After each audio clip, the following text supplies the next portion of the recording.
Okay, welcome everybody. Thanks so much for joining me in this live stream. All right, we have a little bit of an interesting situation playing out right here, right now, as in just a matter of days from now, as we speak right here on this live stream, we're going to be getting the all-important Social Security COLA announcement. Now, you know this because I've been talking about it for a couple weeks now, and it's going to be coming out in just a matter of days. However, as that announcement is on the docket right here, right now, and we are awaiting that information to hit the wire. Again, I'll bring you the information as soon as it hits the wire in just a matter of days here. But as we're awaiting that announcement, some interesting independent studies are showing up right now. And I want to talk about it here in this video because this is actually super interesting. And I just want to share with you exactly what they're talking about here. The 20% as it pertains to Social Security, just the last few years here, as well as a figure in the amount of $4,442 or nearly $400 per month. Now, I'm going to break down in this video exactly what all this means here and what this independent study is actually showing from all of this information coming out. It's actually very, very interesting, very fascinating. Not necessarily in a good way, I'm going to say that much, but it's very interesting to see this. And I don't think a whole lot of us in this community are going to be all that shocked about this. But again, as we are literally like, I was going to say the eve of the COLA announcement. We're not quite that close yet. It's a little ways out from now. But as we're approaching that announcement to come out here, it's like this is resurfacing. It's hitting the wire. It's out there floating around like, hey, maybe they'll do something like this. Well, let me talk you through the details on this. Now, super fast, I want to point something out really quickly. Here we are still just a few days into Medicare Annual Enrollment, Medicare Open Enrollment, whatever you want to call it, okay? It just opened up a couple days ago. I've had a number of you, I've had quite a few comments, people rolling in. In fact, I was just going through the comments before I started this live stream. For those of you that have reached out to Chapter, okay, I've had a variety of comments, a bunch of comments coming in, people saying, I called them, got a better plan, saving a bunch of money. It's really, really awesome. I've also had a number of people reaching out saying, couldn't get through, sat on hold forever, couldn't get through. I'm just going to say this. They're getting crushed with calls right now, okay? In fact, I was in contact with them the other day, and I was like, how's it going? And they're like, our phones are ringing off the hook right now. Your community is calling us. People are calling to get help. Our phones are ringing. We can't keep up. They're literally can't keep up with the number of calls that are coming in. So yes, wait times are a little bit longer right now. However, I want to throw this out there super fast. They are open 8 a.m. until 10 p.m. East Coast time, Monday through Friday. So here we are. I just want to say this much. If you've been waiting to get through to Chapter there over the last couple of days here, and if you haven't been able to get through, call them this evening. Like when we wrap up this live stream, call them then, okay? It's going to be a little bit of a slower time. The demand probably won't be nearly as much, based on the time of day.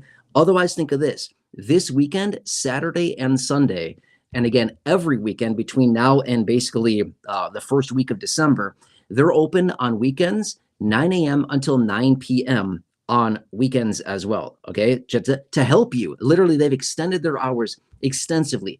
12 hours per day on weekends, 14 hours per day on weekdays, Monday through Friday, to better serve you faster, easier, and completely for free right now during Medicare Annual Enrollment, Open Enrollment, again, whatever you want to refer to it as.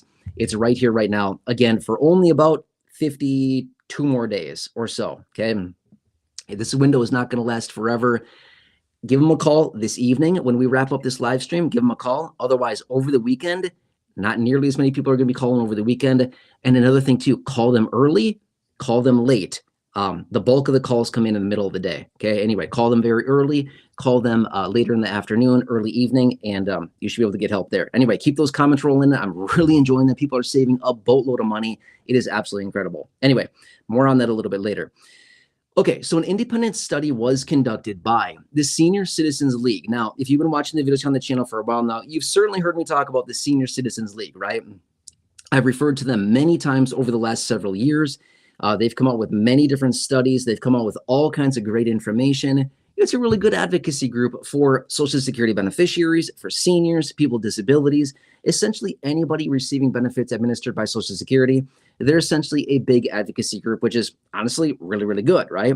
So anyway, the Senior Citizens League conducted a study, and what they found, and again, this shouldn't be much of a shock. I've talked about other independent studies as well. This just happens to be theirs. There's plenty of others that are out there that I've talked about in extensive detail in, over the last several years here, but this is the most recent one. But their independent study has found, going back to the year 2010, so call it 15 years ago, going back to the year 2010, Social Security beneficiaries have experienced a depletion of purchasing power to a tune of 20%. Yeah, okay. There's a whole lot more that I can talk about with this, and let's break it down one by one here. What do I mean by depletion of purchasing power? What I mean by that, put very simply, you have $1, okay? It's not worth $1. It's worth 80 cents. It's depleted by 20% just in the last 15 years. Why? Okay. Well, here's why. Inflation continues to rise, but here's the problem. It's not the inflation. Inflation's fine, okay? I mean, don't get me wrong. We don't love the inflation, but the problem is inflation plus a lackluster Social Security COLA, and that results in, well, significantly lower benefits and a depletion of purchasing power at a tune of 20% over a 15-year period of time. That's a lot of money. And again, you've heard me talk about this over the years, study after study after study after study. I honestly don't even really talk about them all that much anymore because there's so many of them that pop up all the time. I read probably 2 of these studies a week that come out and say low income are falling behind, seniors are falling behind, Social Security beneficiaries continue to fall behind. Really? I mean, are we like rocket science or something? I mean, did it really take them that long to? It's not that hard to figure out, right? We've been talking about this for years. But anyway, because of inflation going up, which again, that in and of itself is just one thing. There's nothing we can do about that. Inflation will continue to happen. Again, it ebbs and flows. It changes all the time. But for the most part, it's right around kind of the 2 to 2.5% range is generally what it is over long periods of time. I know the last few years have been significantly higher. But the point being is that inflation continues. Here's the problem. And again, as we approach the official Social Security announcement for the year of 2026, which is this continues to pop up because why are Social Security beneficiaries experiencing a 20% depletion of purchasing power right now in 2025, literally over the last 15 years? Why? Here's why. The COLA. It's the dang COLA, right? The COLA that we all love and hate time. We love the COLA because it helps us out. We hate the COLA because it doesn't keep up. And again, it's like this situation where we're like, we depend on the COLA. We really need the COLA. It's something we all look forward to every single year. But at the same time, every time that it's announced, it's like, oh, that's it? Really? Okay. Yeah, that's going to do absolutely nothing for me, right? Yeah, it's going to give me like an extra $10, $12, $16, $22, something like that. And then obviously the menace that we talk about all the time, which is the Medicare Part B premium increase, which again is projected to come in nearly 12% for next year. That's nuts. Okay. But anyway, that's the whole situation. So as we've talked about over the last couple of years here with a few different studies that I've covered over the years here, which is these studies continue to come out and they give a different time frame. In this one in particular, out of the Senior Citizens League, is talking about the last 15 years, 2010 until now, 15 years of time. And again, a 20% reduction in purchasing power. Now, another study that I've seen out there as well, which I talked about, I don't know, maybe 4, 5, 6 months ago or so in a separate video, that one went back to the year of 2000. Back to the year of 2000. What they found there, this is nuts as well. Get this. They found that going back to the year of 2000, prices on goods and services have increased by 145%. That's nuts. 145% in the last 25 years. Now you might be thinking that is like a huge price increase. I agree with you. That's a very big increase. Now we would also think, hey, don't worry, the COLA's got us. The COLA is supposed to keep parity with real price increases, right? So we would have to assume that we've also received a 145% increase to our monthly benefits over the last 25 years as well, right? You would think so. Wrong. That's not actually what it is. As of right now, taking into consideration the roughly 2.8% COLA that we're going to be getting for 2026, taking that into consideration, we're looking at a discrepancy. Well, sorry, I shouldn't say that. A raise over the last 25 years of between about 24 to 26%. Sorry, I said that wrong. 84 to 86% over the last 25 years, okay? So our benefits have gone up by about, call it 84%. Meanwhile, prices on goods and services have gone 145%. Therefore, that leaves a discrepancy of about, what is that, 61%, give or take a little bit of a discrepancy, that our benefits have fallen behind in the last 25 years. That's nuts. And why? Because of the COLA, the nasty COLA. Right down below in the chat or in the description or in the comment section, nasty COLA. That's what it is. The nasty COLA that does not keep up. That's the problem here. So here's the thing. There's a bunch of different metrics behind this. Number one is the COLA is, first off, a terrible metric to determine the actual raise to our benefits, right? So the inflation data that they use, the CPIW, the Consumer Price Index for Urban Wage Earners and Clerical Workers, which is what they use to determine this. So maybe that's it. Maybe the metric in which they use the CPIW, maybe that's not the best metric to use for this. I would probably agree. But not only that, maybe within the CPIW or even just all of the inflation data that's released, maybe that's not actually accurately reporting real inflation figures. Therefore, maybe, these numbers are fudged a little bit. And because of that, we're not actually seeing real price adjustments, real inflation in the real economy that we are all really experiencing in our real lives, right? So because of that, we are probably seeing significantly lower cost of living adjustments, significantly higher price increases, therefore leaving that discrepancy that I just talked about. And again, take your pick, 20% over the last 15 years or about 61% over the last 25 years. That's nuts. Now, let's talk about the money for a minute here as well, okay? Okay, so according to the independent study out of the Senior Citizens League, they're talking about how over the last 15 years, again, going back to the year of 2010, the beneficiaries should be receiving, again, this is on average, obviously some people more, some people less, but on average, beneficiaries should be seeing $4,442 more in their monthly benefit checks per year. That's not per month, per year, okay? That averages out to a little less than $400 per month is how much that translates into, that we should all be seeing on average in our monthly benefits, but we're not, because the COLA has fallen behind a little bit per year over a long period of time. And because of that, we do not have compounding on our side. Now, I don't know what Einstein said. I wasn't around when Einstein was here, but apparently Einstein said that compounding interest, or just compounding, is the eighth wonder of the world. Well, this is literally a real life example of how powerful compounding is. What I mean by that is, think of it this way. It's like you have $1,000 monthly benefit. Year one, you get a 5% raise. So then year two, you get a 5% raise again, but you're not getting a 5% raise on $1,000. You're getting a 5% raise on $1,050, right? So then you get a 5% raise on $1,050 on year two. Now on year two, you know what I mean? You keep going on and on like that. After a long period of time, it keeps compounding because the raise, as in the percentage raise, continues to increase on the higher dollar amount year after year after year. And then all of a sudden that money compounds and it gets pretty big, honestly, over a long period of time. It doesn't get to be a big number in, say, like 1, 2, 3, 5, 10 years, but say over like when you start getting to like 12, 15, 20 years of time, that number, because of the compounding, and it doesn't have to be very much, turns out to be a huge number relatively quickly. And that's exactly what has happened here. Because we have seen over 15 to 25 years, we have seen the COLAs fall behind by a little bit, 1% here, 5%, 0.5% here, as in 0.5%, 0.7% again, another 1.2%, maybe 1.5%, maybe 2%, maybe 0.3%, whatever it happens to be. It falls behind a little bit more, a little bit more, a little bit more over a long period of time, call it 15 to 25 years in these examples that I've given in here in this video.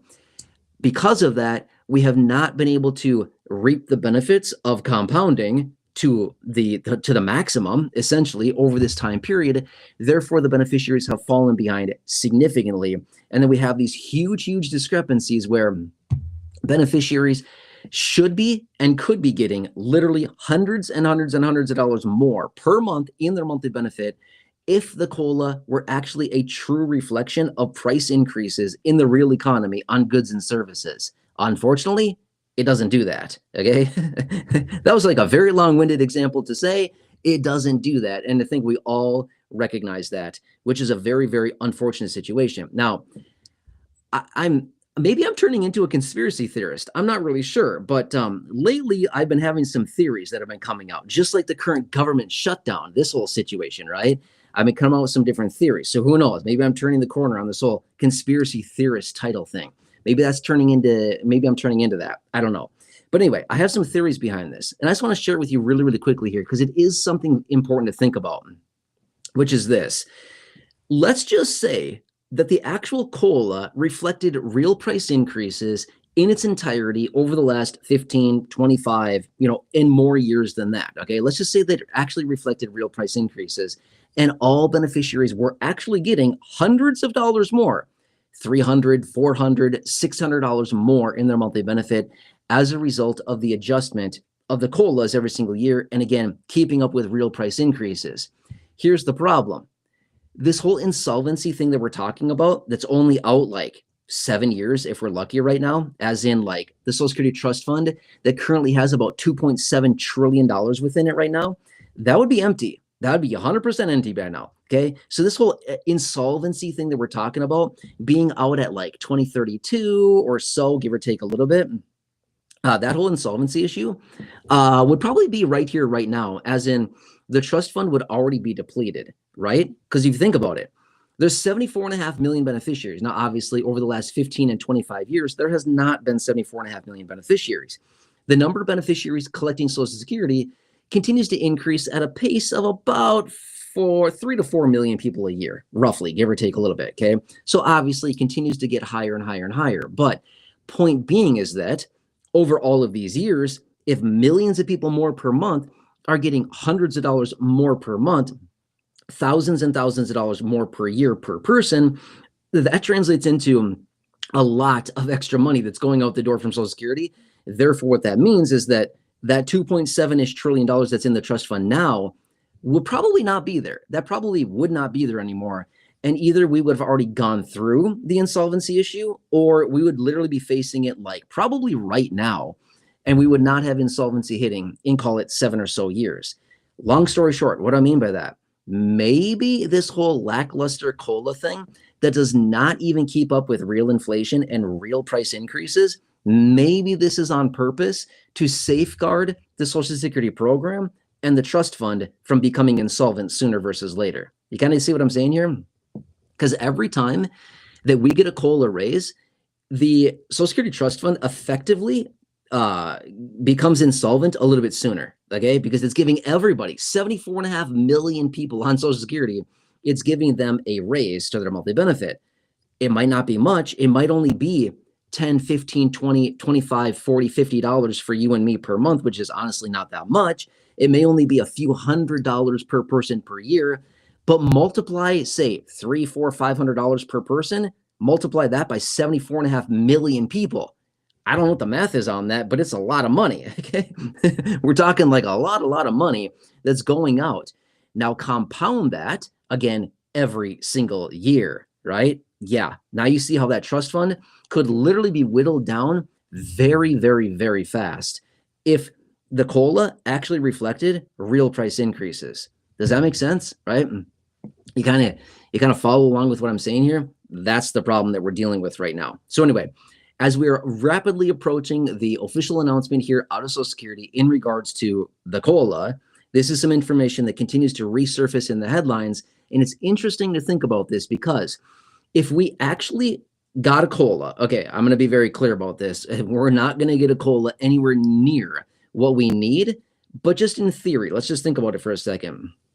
If we actually got a COLA that brought us up to where benefits actually need to be for, the loss of purchasing power over the last 15, 25 years or so, we would literally need like a 60+% increase to our monthly benefit to literally bring us up to where we need to be. That's not going to happen. Okay. I just want to make that very, very clear. That's not happening. However, as I say that, I'm thinking of a situation. Now, you probably don't remember this. I'm just saying, okay, this was a long time ago. But back in 1950, I think it was 50. It could have been a year around there. Again, I could be off by a couple of years, but 1950, that's like 75 years ago. Okay. From the time that the first Social Security benefit check went out until 1950 or so, again, give or take a little bit, there were no COLA increases, no adjustments to benefits whatsoever. But then around that time, 1950, they implemented a 77% raise to Social Security benefits. Look it up. It's actually super interesting. A 77% raise one time.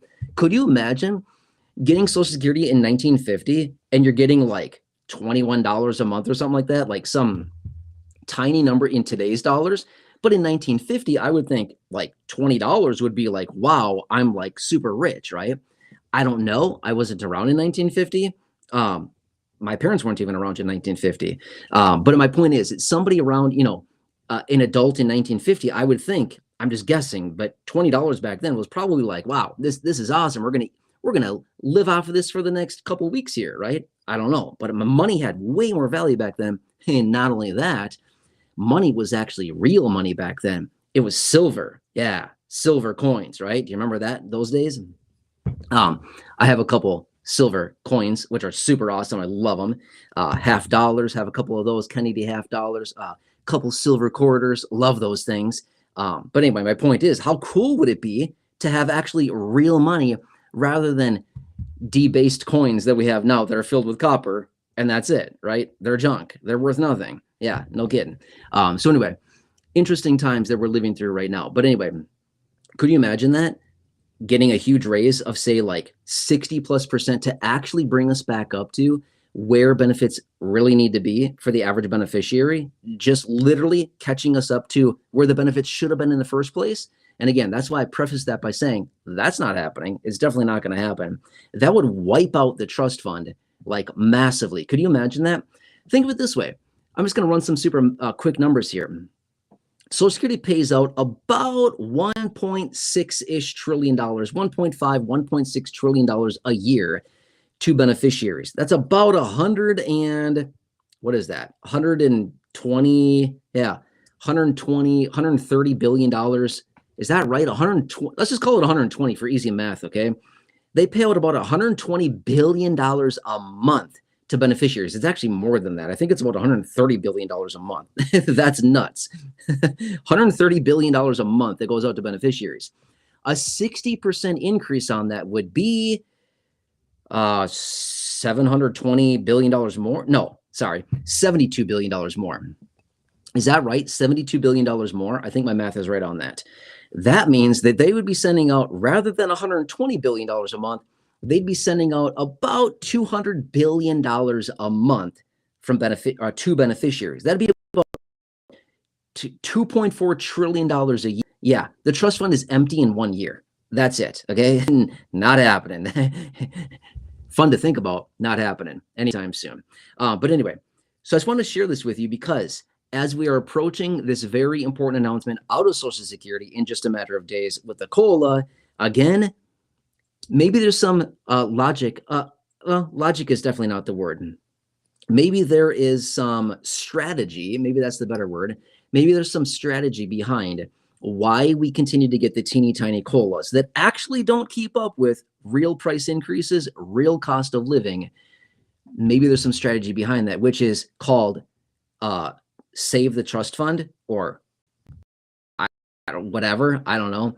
Whatever they want to call it. Does it kind of make sense now? Does it kind of make a little bit more sense now why we get a pathetic COLA every single year? And it's always way behind. And we always kind of scratch our hands wondering, inflation's like 5.5%.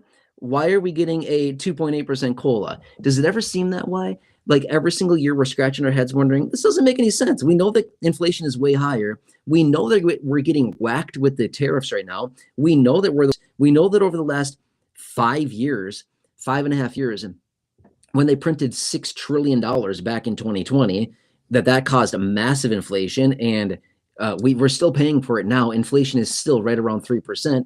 It never came back down to the 2% goal of the Federal Reserve. We're still paying for that, right? And the tariffs certainly are not helping that. They're jacking up prices even more. but yet we're still going to get a little tiny COLA, like, like we're back a few years ago before all this inflation. Just doesn't add up. Doesn't make sense. It logically does not make sense, right? Anyway, drop your comments down below. I'm going to get into the chat here in just a minute. I'll answer your questions. We'll talk about anything here. Drop your comments. I've got way more to say on this, but I'd love to hear from you down below. Leave your comments, your questions, your concerns, your feedback. Feel free to, if you're here live in the chat box, feel free to drop it down below. If you're watching the replay on this, again, drop some comments, some concerns, feedback, questions, whatever you got down below in the comment section. Now, I want to throw this out there again quickly, which is, if you're feeling overwhelmed, if you're confused, if you're unsure, if you're frustrated about what to do with your Medicare plan for the upcoming year, I want to reassure you of this. You're not alone. Okay. You are not alone. There are so many people that have been reaching out saying, I don't know what to do. I just want to say this much.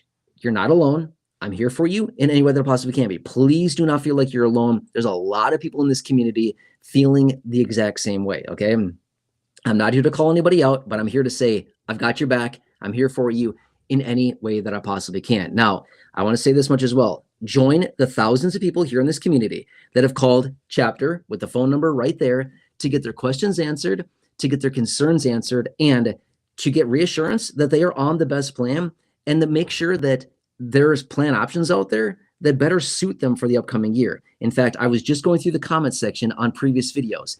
I was answering people that have, reached out, talked about, their experience calling, stuff like that.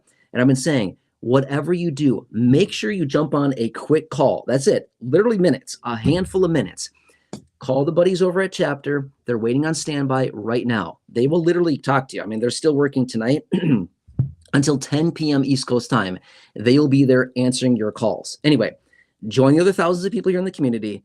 Give them a call, a few minutes on the phone. Again, it could be 10 minutes. It could be 20. It could be 30. Again, it really depends on your situation, the list of questions that you have, your situation. It really depends. Okay. Some people it could be relatively quickly. Some people it's going to take a little bit longer. Depends on how many questions you have.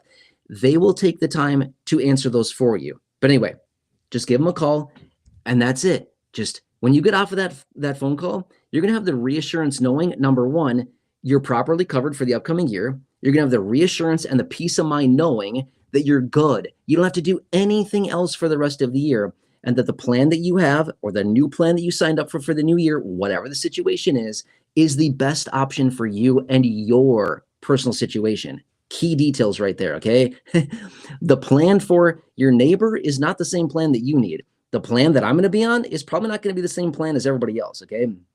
The plan that you're on is probably not going to be a best fit for the next, 10 people watching this. I'm just saying, we're all going to be on different plans. Point being is that these plans are changing so much every single year, and this year is nuts. They're discontinuing, they're eliminating, they're getting rid of, they're wreaking havoc on a lot of these plans. That's the problem, is millions of people are going to be impacted by this. Please just get that peace of mind knowing you're still properly covered. And then you just get back to your life and enjoy. You don't have anything else to worry about. So anyway, give them a call. They're right there. Phone number's right there for you. They will certainly take the time to talk to you, to listen to your needs, whatever you need from them. Bring your list of questions, bring your preferences, bring your wish list, whatever it is. Okay. So a couple quick steps here. You might be thinking, oh, that sounds like so much work. It's like the easiest thing in the world. Okay. 3 easy steps. Number 1. Grab your red, white, and blue Medicare card. That's it. It's probably in your purse. It's in your wallet. It's sitting on your table, whatever. You probably have it handy. Your red, white, and blue Medicare card. Grab it. Number 2, grab your phone. I got my phone sitting right here. My phone is sitting right here. Grab your phone, okay? That's it. Dial that phone number. That's it. 3 steps. Dial that phone number and then put the phone up to your ear and it's going to ring. And then talk to a real human, not a humanoid robot, which, by the way, China just developed like a real human robot. It's disgusting and weird, but like it's a real thing, like with real skin. It's like really creepy. But anyway, it's not going to be one of those. It's a real human, actually. Okay. It's not an AI bot, nothing like that. A real human who truly wants to help you. And they will take the time to go through your concerns with you and look through all the plans. And in a matter of minutes, they'll have some answers for you. And after you talk to them, I mean, literally do it right now.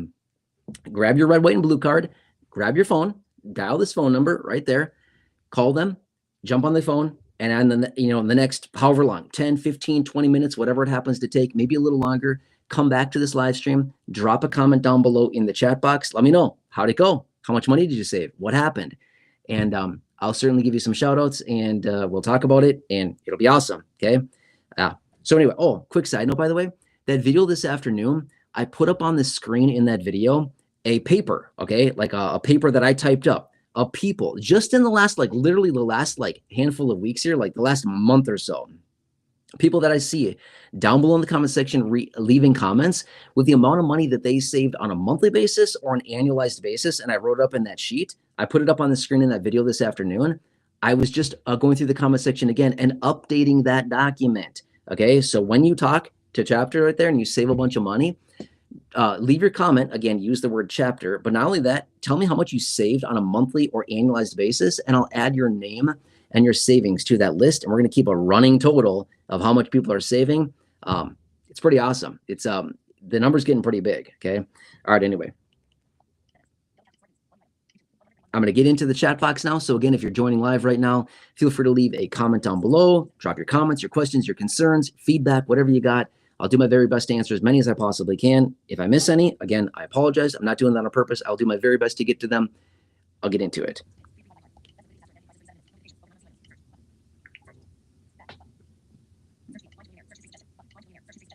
Okay, this is always the slow part. I apologize. I'll be in the chat in just a second here.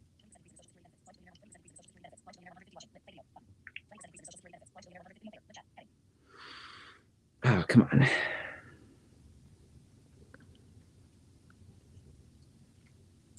What's going on? Loading? Oh, here we go. Okay. Nice. Legend Nebula. Legend Nebula. Nice to see you. Hope you're doing well. Thanks so much for reaching out. Really appreciate you.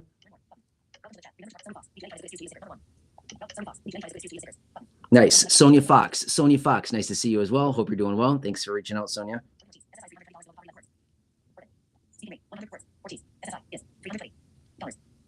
Yeah, Urban Ortiz, SSI. Yeah, SSI is actually $337 below the federal poverty line. It's nuts. Yeah, exactly. $337 below the federal poverty line, or about 35%. It's actually 34.85% below the federal poverty line. That's a lot. That's nuts, right? That's way below the federal poverty line. So if they really wanted to do something to help SSI beneficiaries and to lift about 7.5 million people out of poverty instantly, all they would have to do is raise SSI benefits up to the federal poverty line, and they could have a huge win. 7.5 million people out of poverty practically instantly. That'd be pretty awesome.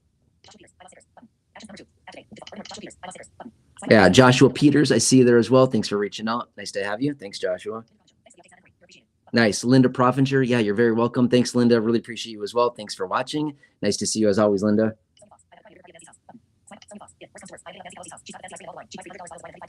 Yeah, exactly. Sonia Fox hitting up Nancy Pelosi's house.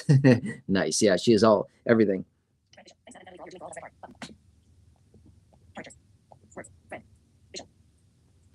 Frank Bishop. Yeah, you're very welcome. Thanks so much for being here. Really appreciate you. Thank you very much for that nice message. That's very, very kind. Yeah, thank you, Frank. Yeah, Shell Balestra. Shell, nice to see you as well. Hope you're doing well, Shell. Thanks for being here. Happy Friday. Yeah, Urban Ortiz, exactly. Shell Balestra, exactly. By the way, I was trying to keep up with the comments rolling in on that afternoon video. I was doing my best. Comments were rolling in way faster than I could keep up. I was, trying to do it as fast as I could, but the comments were just way too fast. So anyway, I responded to a bunch, but yeah, keep those comments rolling in. Yep, Frank Bishop, thank you again. Hope you also have a great weekend. Thank you.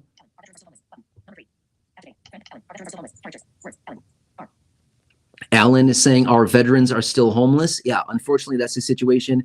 That just seems very odd to me, right? Why would this group? I mean, anybody. First off, right? Anybody, but veterans, exactly. I mean, they made a huge sacrifice, and all of a sudden they're like living on the street. I don't know. Seems very odd, right? Why? Yeah.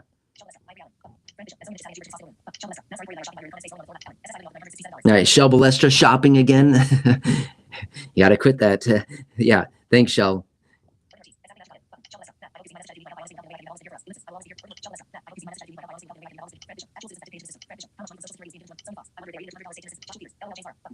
Yeah, Joshua Peters, Sonia Fox, Frank Bishop, Shel Balestra. Fred Kemp is asking, how much does Social Security bring in each year from our workers? About $1.4 trillion. $1.4 trillion is how much they bring in through Social Security payroll taxes. Yeah, $1.4 trillion last year is what they reported in the most recent Social Security Board of Trustees annual report. Yeah, so Fred, 1.4 trillion. Could you live on 1.4 trillion of income per year? Not bad, right? I think I could do it. I'm not sure, right? Yeah. Obviously, I'm being sarcastic. That's a ton of money. There's no way we could even possibly spend that. There's no way we could do it. Yeah. River, nice to see you. Thanks for being here, River. Thank you. James Lara, nice to see you as well. Hope you're doing well. Thanks, James. Nice to have you.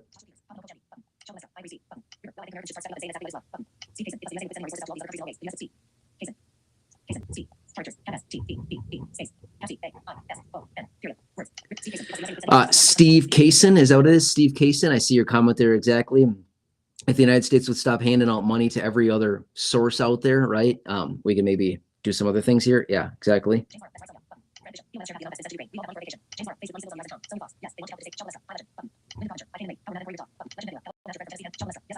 Nice. Shel Balestra, Legend Nebula, Sonia Fox, Frank, Steve, James Lara, exactly. Josh Peters, I see you there. River, Josh Peters.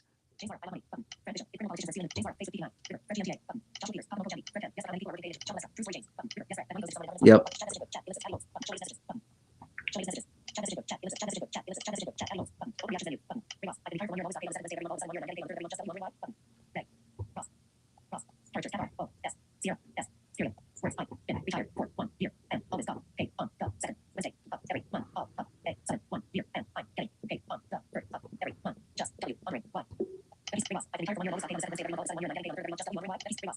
Yeah, Ray Ross. Sorry, I'm just kind of going through the comments here. Just a lot of back and forth. Anyway, Ray Ross is interesting. So you've been retired for about 1 year, and you said that you have been getting your benefits on the second Wednesday of the month. That's coming, generally coming in, and now you're getting it on the 3rd of the month. Is that right? Is that what you're saying? I'd be kind of curious to know what kind of benefit are you getting. You said you're retired. I'm guessing it's retirement benefit, but I don't want to assume that. Very curious. So, yeah, generally when you're getting your benefits, it's on a specific date, and it typically doesn't deviate from that. That's interesting. Have you called Social Security, or are you bothered by that, Ray? I'm just kind of curious. I mean, I'm not sure. Getting paid on the 3rd versus the second Wednesday, I don't know. That might actually seem kind of nice, but maybe you don't want to be paid on the second Wednesday. I don't know. Anyway, I'd be curious to hear more, Ray.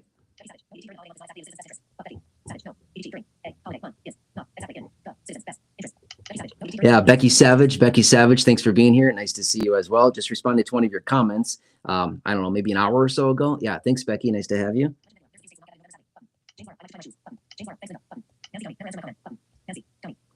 Nancy Downey, I haven't seen your comment yet. I've seen you in the live streams a couple times over the last, I don't know, week or so.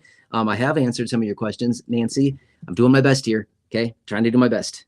If I see your comment, for sure, Nancy, I will certainly answer your question. I haven't seen it quite yet.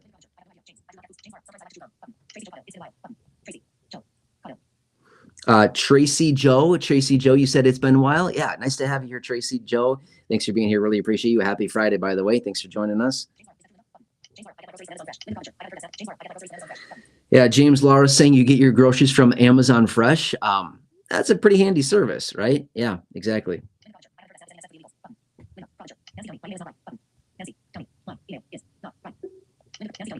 Nancy Downey is saying my email is not right. Can you elaborate on that? I'm not sure where.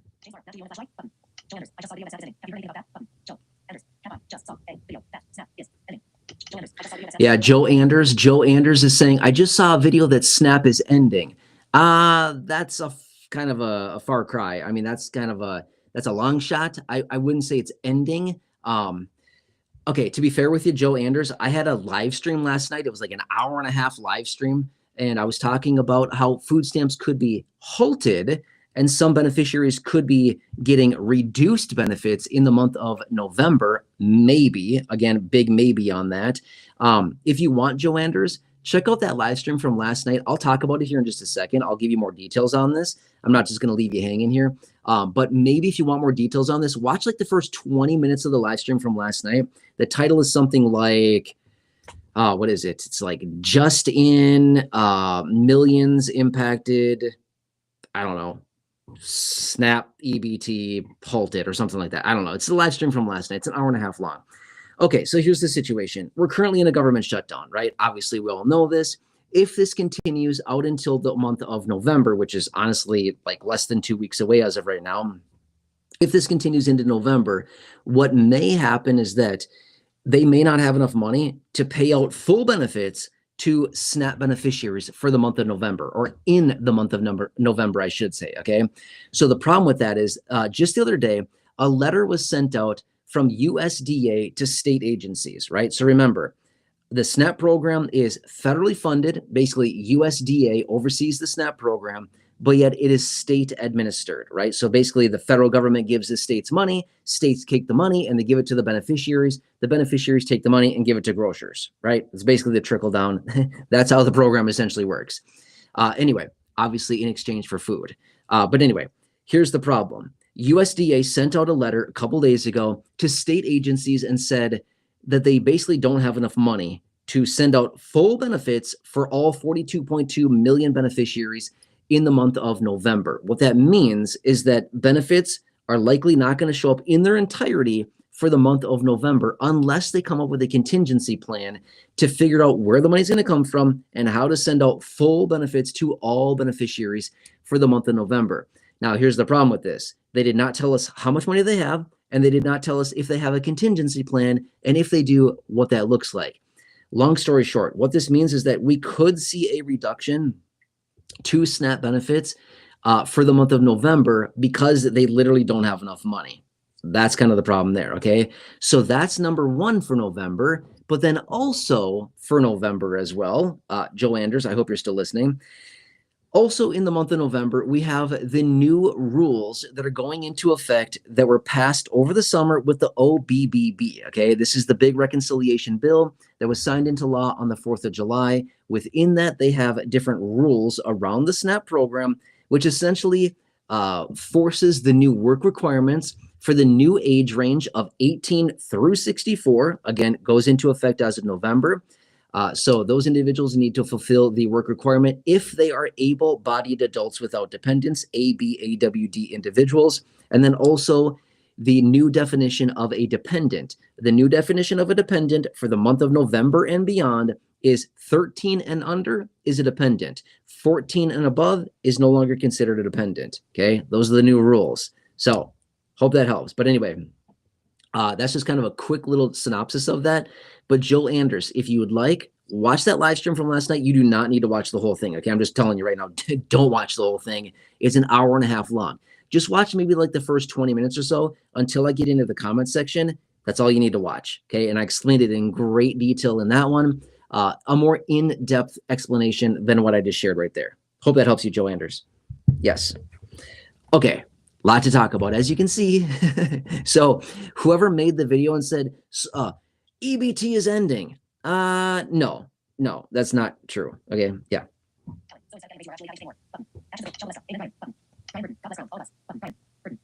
Brian Burton, nice to see you as well. Thanks for being here. I appreciate you and everybody else here. Thanks for being here. Shel Balestra saying another beautiful day here. Yeah, that's awesome, right? I think it's sunny today. That's awesome. I love sunny. Legend Nebula saying, I'm thinking 2.8% on the COLA. I'm 100% right there with you. Legend Nebula, I will stack all my chips on 2.8%. We're going big or we're going home broke. Yeah. Anyway, I agree with you. I'm on 2.8% as well. We won't know for a few more days. I'll keep you posted, but yep, I'm in agreement there on the 2.8%.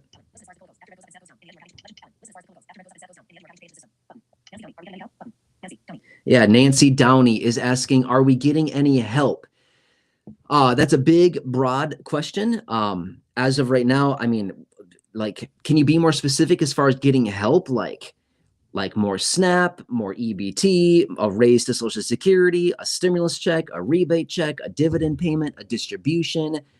Like, Nancy Downey, can you be a little bit more specific on that? I'm not trying to be funny here. I'm not trying to be rude. I'm just literally asking, like, what kind of help are you talking about? Okay, there's a lot of different ways. I could spend hours sitting here talking about multiple different ways and things that are out there right now. But like, what specifically type of help are you asking about? Okay, Nancy, I see your comment there. I'm just kind of curious. Please ask me what specifically type of help. Okay, financial, food, a raise to benefits. What exactly? Because there's different answers for all of them. Believe it or not. Okay. Yes.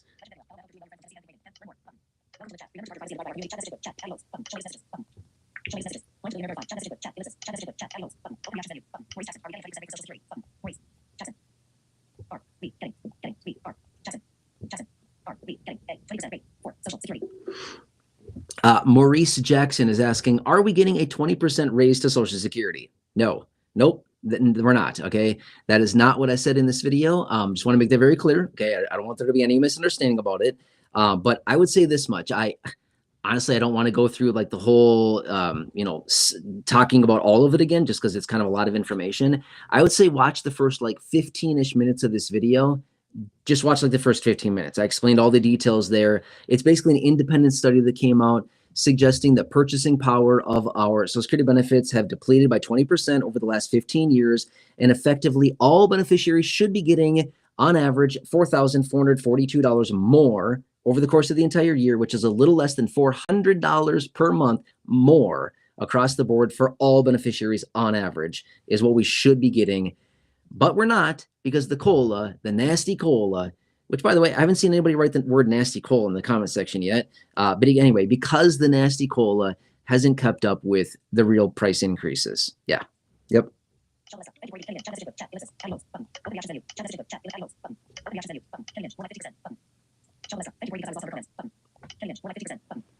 Kenny Lynch, more like 50%. Yeah, as I discussed earlier, when we were talking through the details on this, just to bring beneficiaries to parity with where benefits should be relative to where prices have increased over the last 25 years, we would literally need about a 61% increase to our monthly benefit across the board. 61%, again, roughly about 61%. Yeah.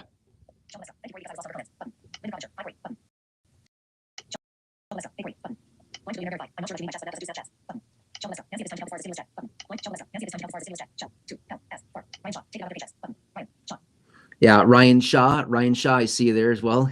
Take it out of their paycheck. Yeah, wouldn't that be cool? Yep.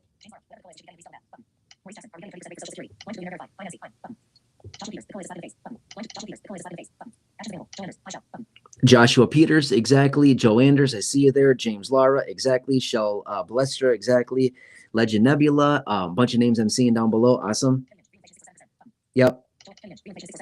Yeah, Kenny Lynch, real inflation is 6 or 7%. Honestly, probably about right. Exactly. Yeah, but they're not telling us that as well, right? No, inflation's gone. There's no inflation anymore. Just trust us on that one, right? Yeah.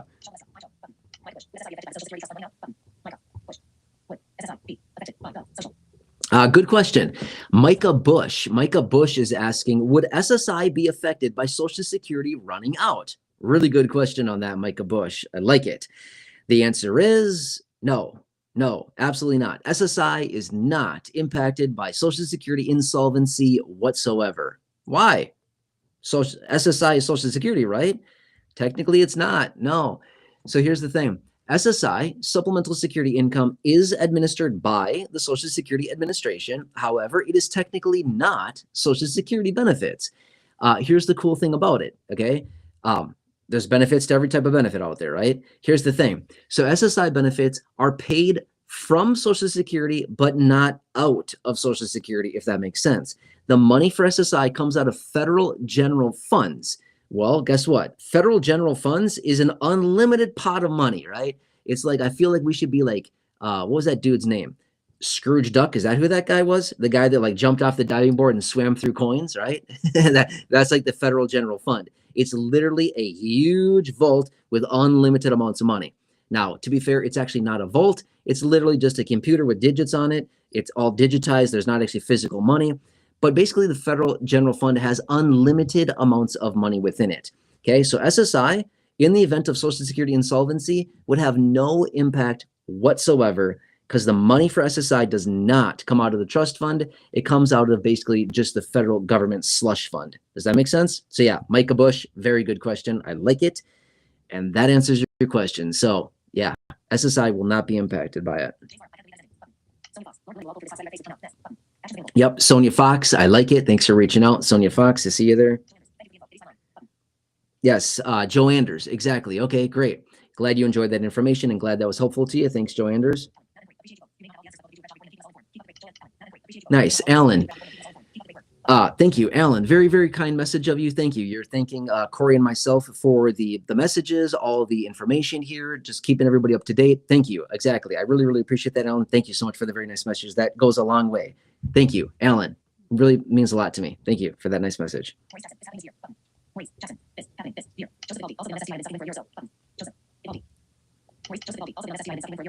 Yeah, Joseph. Joseph Ivaldi, is that what it is? Joseph Ivaldi. If I'm pronouncing your last name incorrectly, I apologize. I'm very bad at pronouncing names for some reason. But yeah, Joseph Ivaldi, you're suggesting that you are, yeah, you're on SSDI and you're saying you've been sucking wind for about a year. Unfortunately, that's yeah, that's the case for a lot of people. Exactly. So yeah, that's a really tough situation. Now, I just want to say this really quickly as well. Joseph, if you're on SSDI, I'm not sure how long you've been getting benefits for. It's not my business, but after 24 months, you get access to Medicare, okay? I'm just saying, if you're on Medicare and if you have a Medicare plan that goes along with your traditional or original Medicare, here's the thing. If you're on one of those plans, I'm just going to say this. There's been a lot of people, I mean, literally thousands of people here in this community that have called Chapter right there to get free help with their Medicare. But my point with that is that people are saving a ton of money. I said this in the live stream last night. People are effectively printing their own stimulus checks by literally calling Chapter with the phone number there, getting help with their Medicare, getting better plans, better coverages, a plan that better suits them for the upcoming year. And then not only that, are they getting a better plan, better coverages, but they're also walking away with on average $1,100 of average savings. That's like literally effectively printing their own stimulus check by literally making a short phone call. That's amazing, right? So anyway, I don't know your exact situation, but all I'm saying is that this has been a thing that has freed up a lot of money for a bunch of people in this community so far. And I'm going to say this much, there's a lot more to go. I just talked about that in this video this afternoon. There's 238,000 of you in this community that watch the videos here on this channel. 46.1% of you, according to the back-end analytics on YouTube on this channel, I've been looking at the analytics, 46.1% of you in this community that are subscribed to this channel, or maybe you're not even subscribed, that just watch the videos that I have the analytics on. 46.1% of you, nearly half of you, 238,000 of you are 65 plus. What that also tells me is that about a 250,000 of you in this community are also probably on Medicare, okay? The interesting part about that, the average person that is calling Chapter right there with that phone number right now during Medicare Annual Enrollment, Medicare Open Enrollment, again, whatever you call it, that are calling that phone number, on average are saving $1,100. If we do some very simple math, $1,100 multiplied by 238,000 people in this community has an effective savings of about $261.8 million of savings. That's nuts, okay? I'm not sure about you. $261.8 million just from those of you in this community, not even everybody, half the people in this community that watch the videos on this channel could effectively possibly save $261.8 million by literally making a short phone call, talking to Chapter, getting better coverage, a better plan, whatever suits your needs for the upcoming year, and the average person is saving $1,100. Obviously, some save more, some save less, some save none. My point is, on average, people are saving $1,100. And if we extrapolate those numbers out, 238,000 people, $1,100 of savings, We could be saving $250 million as a community by literally making a short phone call. That's incredible. I'm not sure how else to say that. I like playing with numbers. I like looking at different numbers and running statistics in different scenarios. But to me, that's very motivating. If I could sit here in these videos and just, while giving information and helping everybody else stay up to date and, in tune with what's going on right now, if every so often I could come back and just be like, hey, if you're on Medicare, why don't you make a quick phone call, add to the cumulative pot of money that people are saving. The goal is $261 million between now and the end of the year. It's not that hard, honestly, to do. Obviously, no guarantees whatsoever. But if you're on Medicare, you may have hundreds or thousands of dollars available to you in the form literally of savings by making a super, super fast phone call, like not very long, 10, 15, 20, 25 minutes. Again, it's going to be dependent on every situation. Some phone calls may be fast. Some phone calls may take longer because every situation is very different. Some people may have more questions, but they're doing magic for people in this community. It's absolutely incredible. Anyway, make sure to call them if you're on Medicare, if you're feeling confused, unsure, frustrated, whatever your situation is, overwhelmed, let them guide you. Let them guide you. Seriously. You don't need to try to hack this out yourself. You don't need to try to, spend your whole weekend trying to hack this out. You can literally get it all done in a matter of minutes by getting a quick phone call and just joining the other thousands of people in this community that have already done so. And like I said earlier, it's super fast and easy. Okay, I'm going to say this super fast. I'm going to get back into the chat, which is this. 3 easy steps. I've broken it down to 3 easy steps. Number 1, grab your red, white, and blue Medicare card. That's it. Red, white, and blue Medicare card. Get it in your possession. It's probably in your wallet, probably in your purse, on your table, wherever it is. Just grab it. Okay. Next, grab your phone. I got my phone sitting right here. Grab your phone.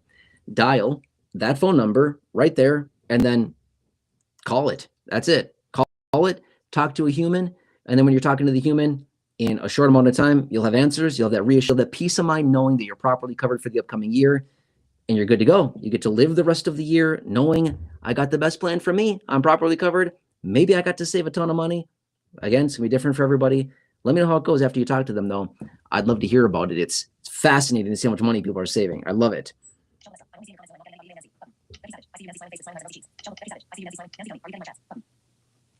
Nancy Downey. Yes, we're getting your chats. I've called out to Nancy Downey multiple times here. Nancy Downey. Can you hear me? Nancy Downey, shout out to you. Can you hear me? Loud and clear, yes or no? Drop a comment down below. Nancy Downey, yes or no? Can you hear us? We're talking to you, Nancy Downey, yes. We've called out multiple times to Nancy Downey and just asking, can you hear us? Nancy Downey, hello.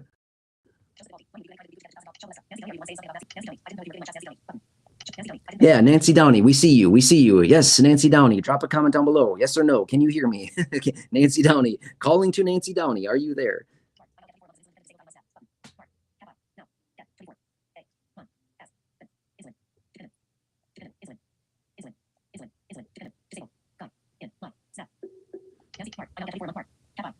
Yeah, Mark now gets $24 a month. You're an insulin, sorry about that. Insulin dependent. I think you said disabled.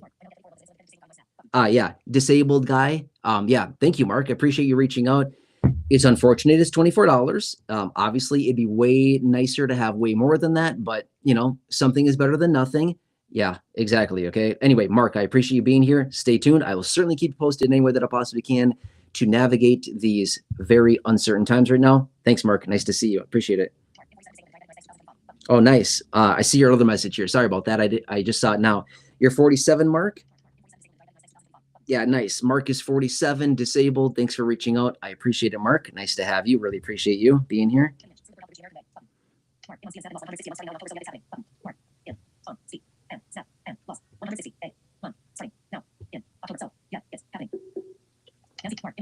Yeah, Mark, wow. Okay, I'm seeing your other messages here. You're on SSDI, you're disabled, on SNAP benefits. You lost $160 a month on your SNAP benefit right now in October.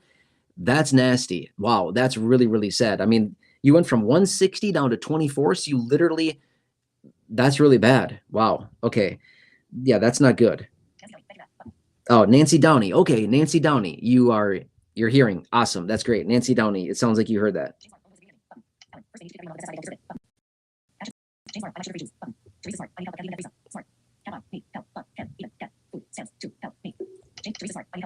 Yeah, Teresa Smart says, I need help but can't even get food stamps to help me. It's a rough situation. When was the last time you applied, by the way? Teresa, yeah, Teresa Smart, when was the last time that you applied? If it's been a while, do it again. Apply again. Why? Worst case scenario, they're going to say no. Okay. But best case scenario, you might get something. You never know. Your situation changes all the time, right? So apply again if you haven't done so in a while. I would say that.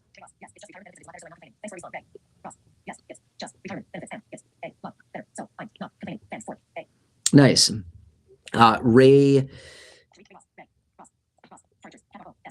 Ray Ross, sorry for the delay in getting back to you, Ray Ross. But yeah, I see your comment there. You're getting retirement benefits. That's good.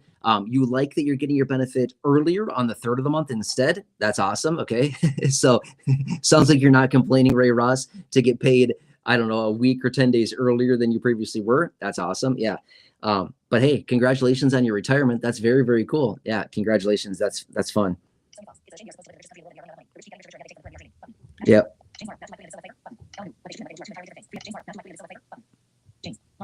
James Lara, I see you there. Thanks for reaching out, James. Yep. Sonia Fox, I see you there as well. Kenny Lynch, shout out to you as well. James Lara. Yeah. Ellen Newth, I see you there as well. Ellen Newth, nice to have you. Thanks very much for joining. Really appreciate you as well. James McKenzie, hello. Nice to see you, James McKenzie. Thanks for being here. Appreciate you, James.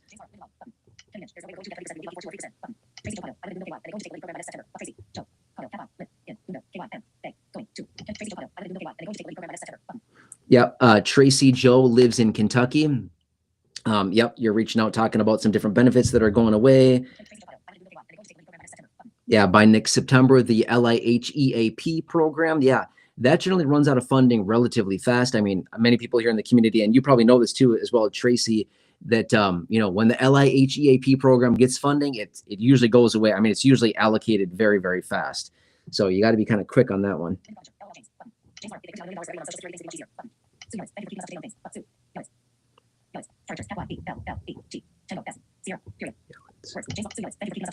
Sue Yelitz, is that what it is? Sue Yelitz.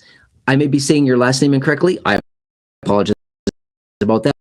But hey, Sue Yelitz, thanks for being here. Really appreciate you as well. Yeah, you're here to help everybody stay in tune with what's going on. A lot of things that are happening right now. A lot of moving parts. Very uncertain time. Yes, Linda Provencher is saying we need to support our veterans. 100% agree. Yes, 100% agree with that.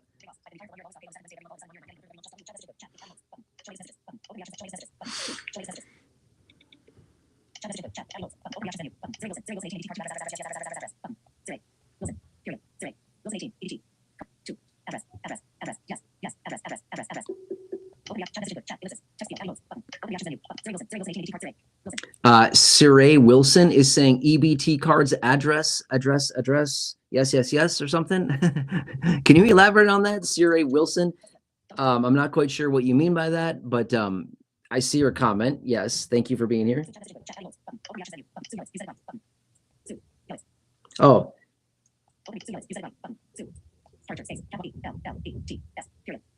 Sue Yelitz. Awesome. I said it right. That's great. Thank you, Sue. I appreciate the confirmation on the pronunciation of your name. Thank you, Sue, for being here. Nice to have you. Happy Friday. Yeah, Shel Balestra is also asking Siray Wilson, what are you saying? Can you please elaborate with that?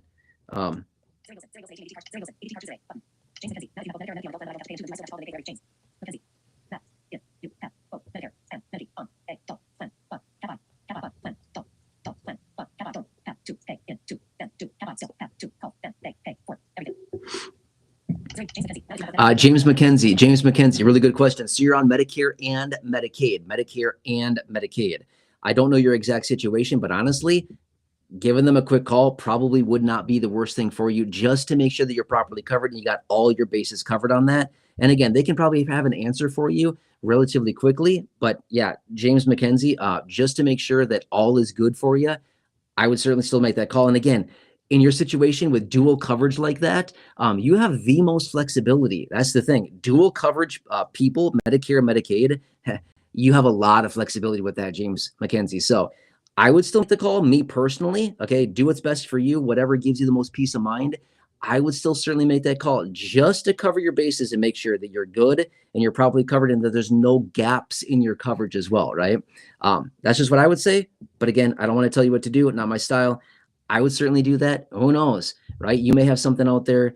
You certainly don't want to get whacked with a big medical bill, something like that. So that's just what I would say. Again, if you do call him, James, let me know how it goes. I'd love to hear about it. Yeah.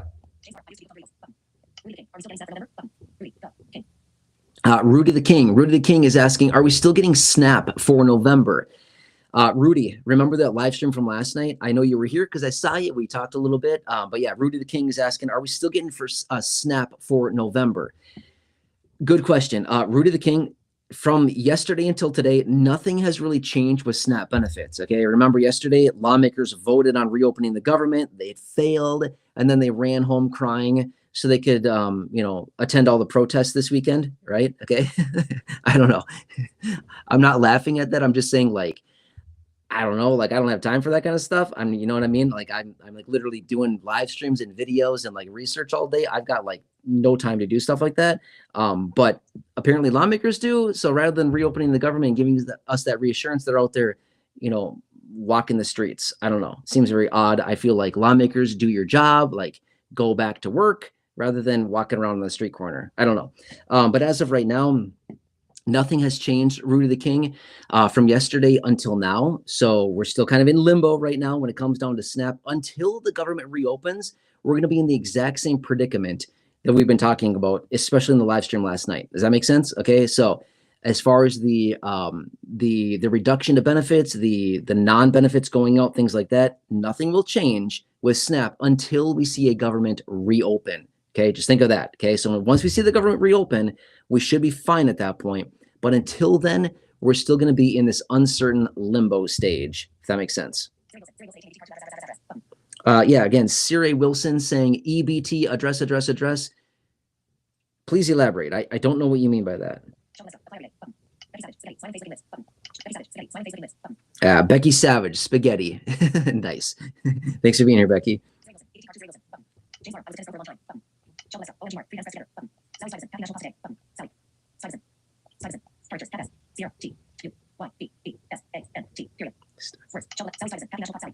Sally Stuyvesant, is that what it is? Sally Stuyvesant. I could be pronouncing your last name incorrectly. I apologize, Sally Stuyvesant. Happy National Pasta Day. Okay, awesome. That's why Becky gave the spaghetti face. Okay, awesome. Yep, James likes to grow vegetables. That's very nice. Yeah, that's cool. Yep, love it.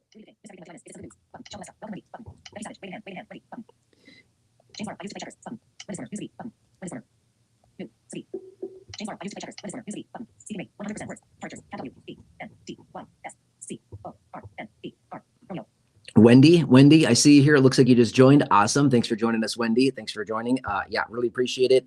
Again, how I structure these live streams is I usually spend maybe the first like 10, 15, maybe 20 minutes of the live stream talking about all the content that I wanted to share. And then in the last, I don't know, hour or so, 40, 45 or hour or so of the live stream, I spend a bunch of time in the chat box answering questions, doing what I can to help everybody here in the community. So that's where I'm at now. Been in the chat for quite a while now. Yeah. So Wendy, thanks for joining. Really appreciate it. Thanks for being here.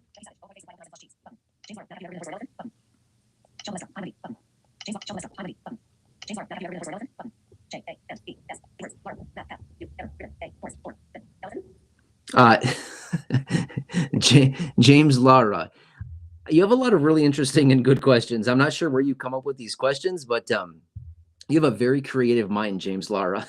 You're very creative. Let me just say that. But James Lara, have I ever ridden a horse or an elephant? No, I haven't actually. I don't think I have. No.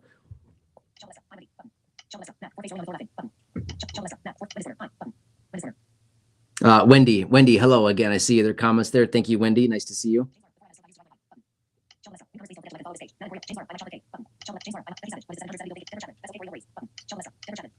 Whoa, Deborah Chapman here. Deborah Chapman. Hey, How you doing? Deborah Chapman, so nice to see you. Hey, there's been a number of people that have been reaching out in the comment section, very concerned about Deborah Chapman, making sure she's okay.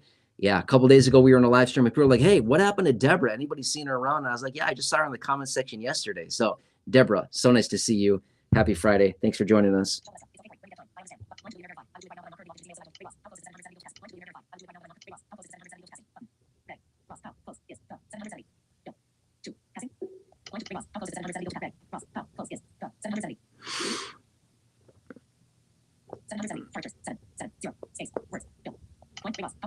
Ray Ross is asking, how close is the 770 bill from passing? Can you elaborate on exactly which one you're talking about with that, Ray Ross?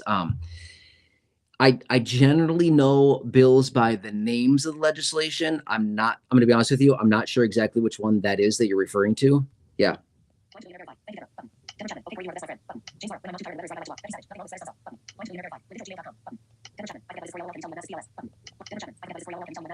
Oh yeah, Deborah Chapman asking for the email address. Yeah, blindintro@gmail.com. That's really my email address. Yes, blindintro@gmail.com. Yep.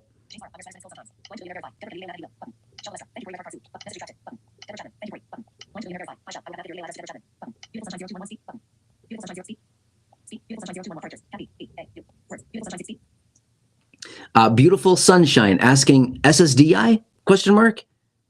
Good question. There's a lot of ways I could go with that. Okay. There are a lot of different avenues I could go down with just SSDI ?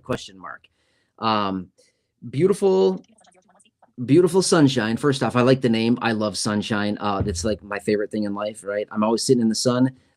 Actually, my nickname used to be Matt Cat because I'm like a cat. I'm always like gravitating toward like sun that like comes in the window. I'm like, oh, where's the sun? And I'm like sitting in the sun, right? So it used to be Matt Cat was my nickname for a long time. It probably still is because I'm always following the sun around.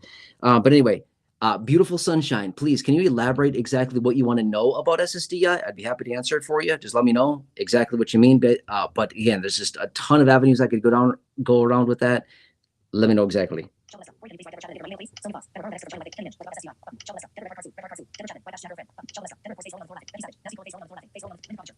Oh, nice. Becky Savage wrote nasty cola. Nice. Thanks, Becky.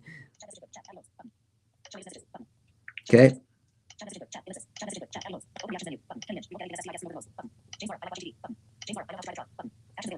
Yeah, SSDI, Kenny Lynch, SSDI and SSI.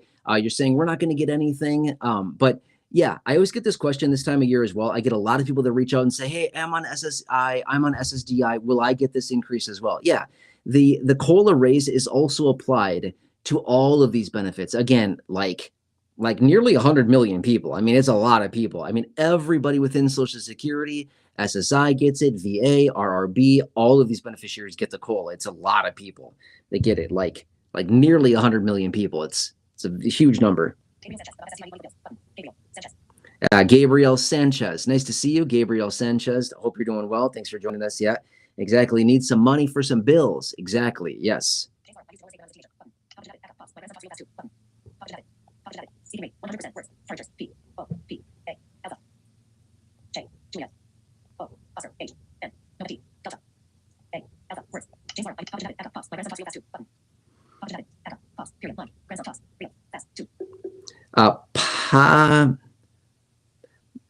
Papa John, is that what it is? Papa John. I see you're there as well. Thanks for reaching out. I appreciate you. Hope you're doing well. Thanks for the message. Yeah. I think your name is a little bit more than that, but I think I saw Papa John. Anyway, thanks for being here. Really appreciate you. Thanks for joining us.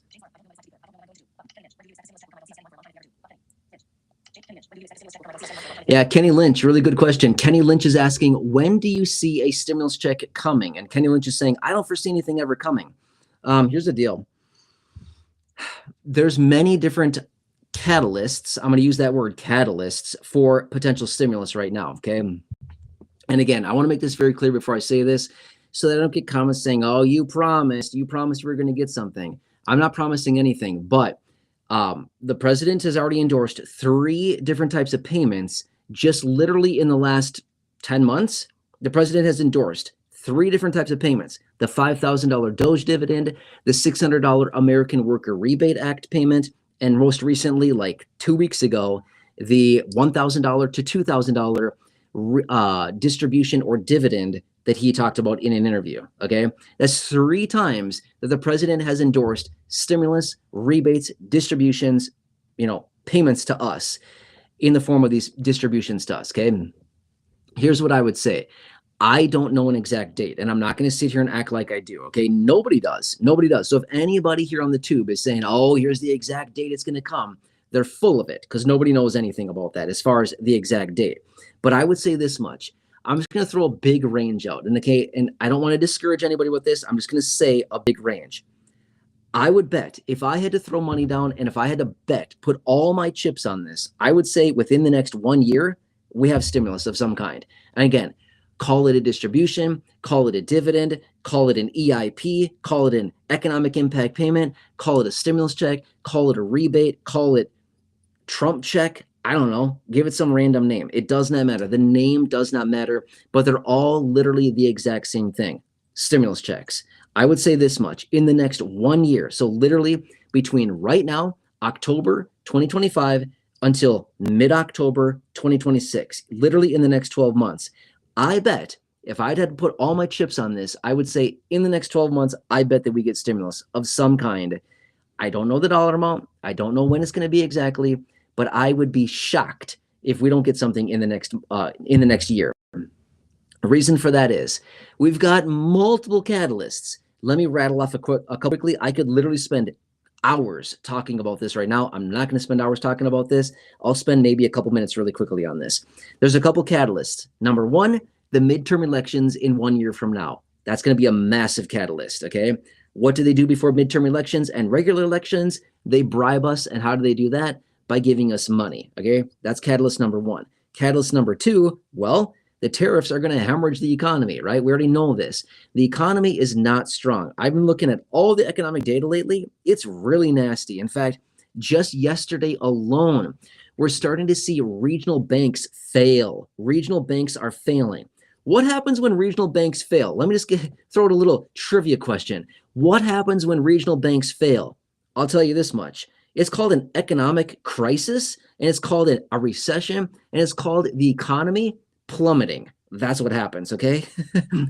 Literally, the CEO of JP Morgan, Jamie Dimon, was out the other day as we saw some bankruptcies that came out the other day.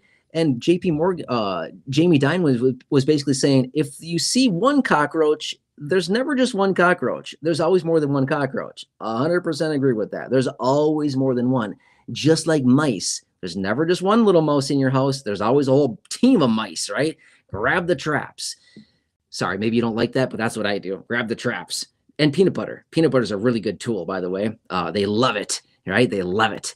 Anyway, but my point being is this. There's never one mouse. There's never one cockroach. Okay, that's literally what they're talking about right now. Yesterday, we started to see some of these regional banks getting whacked and really starting to show that we have a major private credit crisis on our hands right now that is literally unfolding like right now. Like it started to hit yesterday. Okay, we're seeing it now. The private credit crisis is happening now, and we may be in the plunge.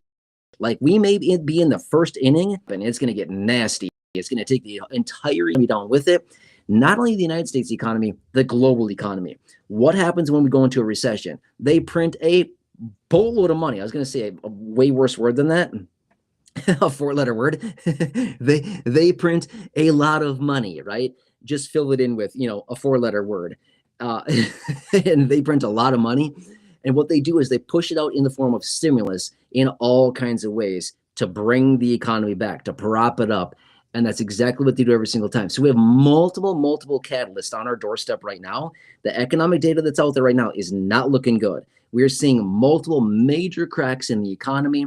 We're seeing all kinds of things piling up. And I'd be shocked in the next year if we don't see some type of distribution in the form of stimulus. Not only that, get this, AI is coming in. It's taking over tons of jobs. We're seeing it in the labor reports. We're seeing it across the economy. Okay, it's getting bad. There's a lot of different things that are piling up right now. A lot of evidence suggesting that we're like one little tiny, teeny breath away from pushing this entire economy like over the massive cliff. Okay. Anyway, I can go into way more detail on that. I'm gonna, I don't want to get into too much detail right now, just because I could really rant forever on this. But yeah, Sonia Fox, good night. Thanks for being here, Sonia Fox. Nice to see you as always. Thanks for joining us.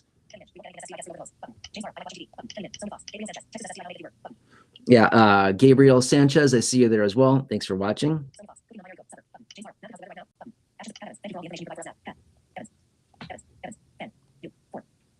Pat Evans, you're very welcome. Thanks for watching, Pat Evans. Nice to have you as well. Thank you so much for the nice message. Appreciate that.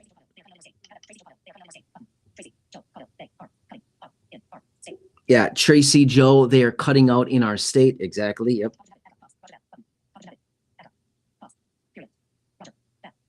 Pops, Roger that. Awesome. Pops. I like it. Can I just call you Pops from now on? Rather than Papa John, but yeah, Pops. I'll call you Pops. That's awesome. Thank you for being here.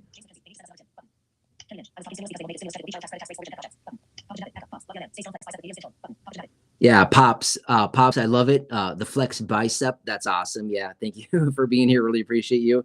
Thank you.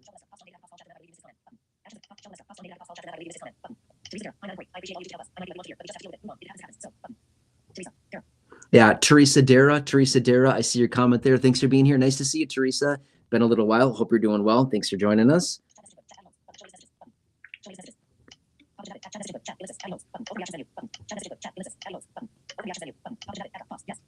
Nice. Yeah, I see you there, Pops. I see that. Okay, awesome. Thank you for the permission to call you Pops. That's great. I love it.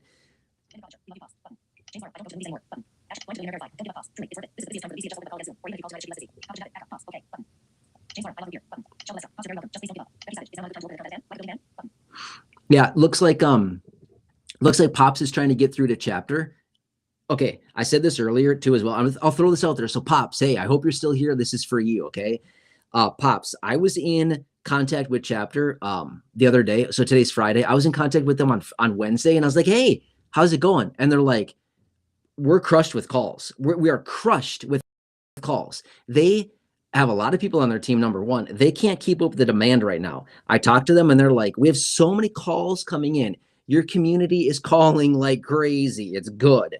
It's good. But anyway, so many of you here in this community have been calling them that they literally are not able to answer all the calls. I mean, their time right now is kind of backed up because of that. And it's amazing. I said that in the live stream the other day. I was like, this is so cool. It's so nice to see so many of you in this community calling and getting that necessary help. But here's the cool thing.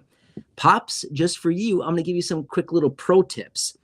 They are open from 8 a.m. until 10 p.m. East Coast time, Monday through Friday, 8 a.m. to 10 p.m. That's 14 hours a day, Monday through Friday. Okay, I'm talking about the phone number right here. For those of you that are wondering what I'm talking about chapter. It's free, by the way. But anyway, Monday through Friday, 8 a.m. to 10 p.m. East Coast time. Saturday and Sunday, yes, they're open Saturday and Sunday, 12 hours, 9 a.m. to 9 p.m. East Coast time. Okay, East Coast time, 9 a.m. to 9 p.m. on Saturday and Sunday.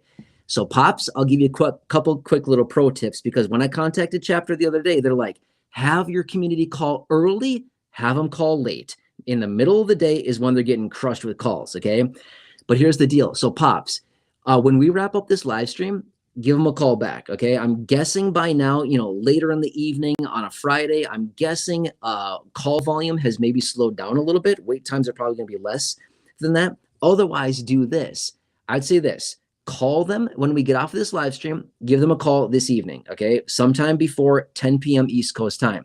Otherwise, if you can't get through this evening, call them over the weekend. And the reason I say that is, they're probably going to be less busy over the weekend, less people calling on weekends, okay? But they will still be there for 12 hours. For those of you in this community, they will be there for 12 hours helping you. They've extended their hours for this time. This open enrollment time that we're in right now with Medicare, it's only 54 days long in total. We've already used up essentially 3 of the days. We're down to 51 days left. It's going to go fast. This time frame is not going to last forever. And they won't have the flexibility, chapter, they won't have the flexibility to continue to do everything that they do, because when open enrollment right here, right now, when this closes, the versatility that they have to go in and out of plans, to change plans, to get new plans, all of this, that basically goes away. We're all locked in. which is why I've been saying for a while now, this window doesn't last forever. And when it closes, the window slams shut on all of us, and we're literally locked in until next year at this time, with the exception of a few people that can change their plan, with certain circumstances, with a special enrollment period, or some other individuals in January and February. But other than that, we're pretty much locked in. So that's what I keep saying, is that you got to take action now during this 54-day window. And we've used up 3 of the days. We got 51 days left. Anyway, Pops, that's for you. And anybody else out there on Medicare, just call them the first few days here. That annual enrollment has opened up, which it opened on Wednesday. They're still getting hammered with calls right now. But just keep calling them. Again, call them in the evening, call them early, early morning before people start calling, and call them on weekends. Otherwise, call any other time. But those are the slower times, early when they open up, later in the afternoon/early evening.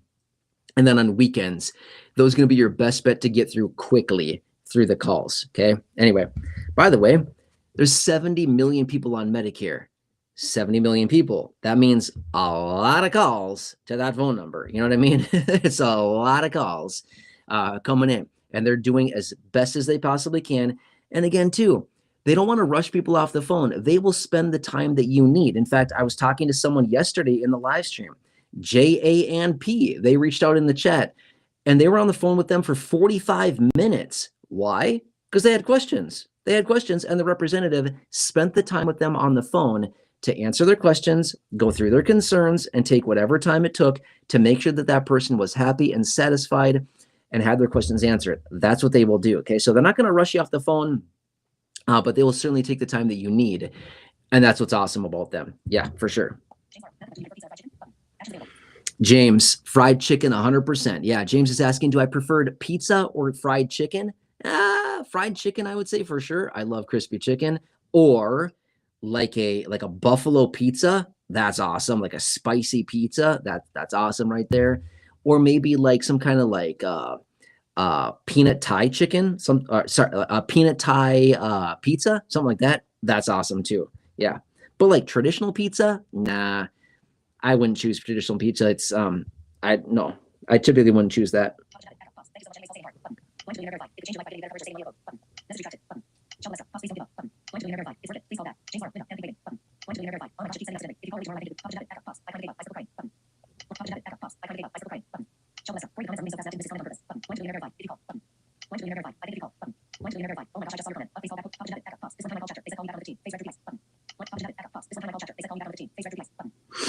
Yeah, Pops, again, this is kind of the situation with other people as well.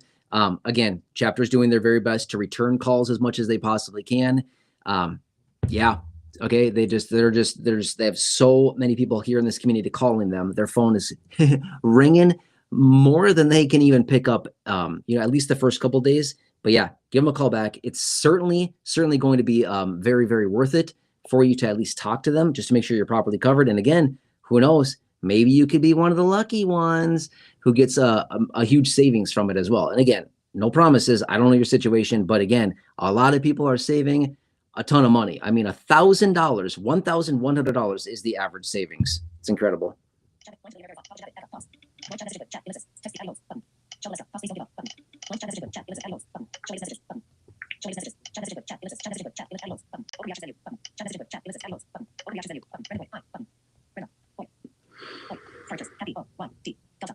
Brenda Boyd. Hello. Nice to have you here, Brenda. Thanks for joining us. Really appreciate you. Hope you're doing well. Happy Friday. Shel Balestra. She keeps shopping on Amazon with Corey. Yeah. Should change the password, right? How awesome would that be? Yes.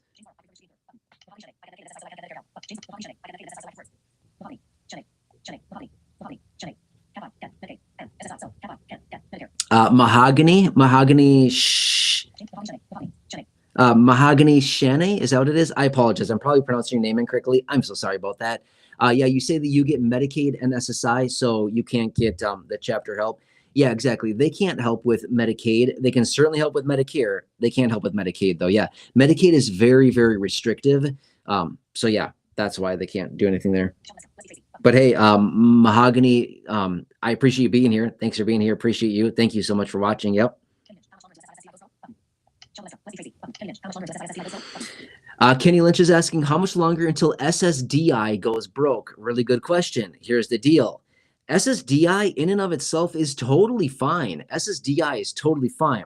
However, some terrible plan that they're talking about, which is combining the trust funds, the Social Security Disability Trust Fund and the Old Age and Survivors Trust Fund, they want to combine the trust funds. Why? Because the Disability Trust Fund has more money, and it's fine for at least the next 75 years. But what they want to do is they're so desperate for money is that they want to take down the Disability Trust Fund along with the Old Age and Survivors Trust Fund. So they want to combine the two trust funds to give them collectively a little bit more money to avoid insolvency a little bit sooner. So technically, if they really do combine the trust funds, it would be insolvent at the same time as the Old Age and Survivors Trust Fund. But if they don't combine the trust funds, then the Disability Trust Fund would technically be fine for at least the next 75 plus years. Yeah, good question, Kenny. Exactly. I don't know. I feel like, why would you combine them? That does not solve the problem. It literally it literally gives them money for like a couple more months to avoid insolvency. Terrible plan, in my opinion.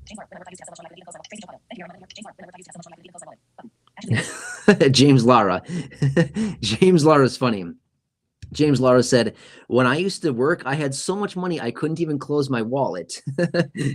James, I love that. That's funny. You're funny, James.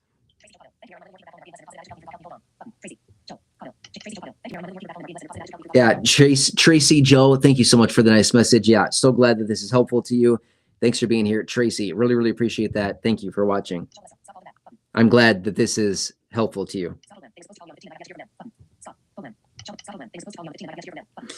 Scott Hoagland, they were supposed to call you on the 15th and they didn't call you. Exactly. Hey, Scott, by the way, I gave you some shout outs earlier this year. I saw your comment, how you were able to get a better plan, save a bunch of money, stuff like that. So yeah, I gave Scott Hoagland all kinds of shout outs earlier this year. But yeah, Scott, call them back. Seriously. When I talked to them on Wednesday, they were like, this is unbelievable. Like, we have so many calls. There's no possible way that we can get to all of these as well. So yes, it's a thing. They're getting hammered. But just like I said to Pops earlier, Scott Hoagland, just give them a call back. Okay. Seriously, give them a call back. I know you might be feeling discouraged, things like that, but you had a very positive experience earlier this year. I saw your comments. I gave you all kinds of shout outs on it, but yeah, Scott Hoagland, give them a call back and, talk to somebody. So I would say call like this evening after this live stream is over, give them a call back. I would guess that call volume in the evening on a Friday is probably quite a bit less. Otherwise, call them this weekend as well. Okay, Saturday or Sunday, I'm guessing call volume is also going to be a bit less over the weekend as well. But yeah, seriously, Scott, make sure to call them, okay? After you talk to them, by the way, Scott, drop a comment on any video. Make sure to use the word chapter again. I know you did it earlier this year when I gave you all those shout outs. But again, tell me how it goes. How much money did you save? Did you get a better plan? What happens? And again, I'll keep those shout outs coming for you. Again, Scott, don't give up on them. Seriously. You saw that from earlier this year. Change your life, seriously, as far as, what they could do for you, the change that they could make, the savings they could give, things like that. It's absolutely incredible.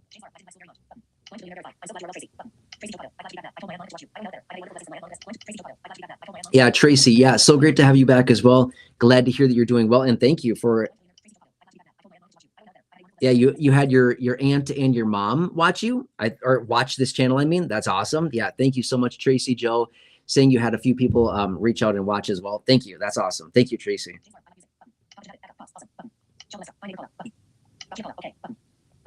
Yeah, Baccia Paula, nice to see you. Thank you for being here. Appreciate it. Thank you.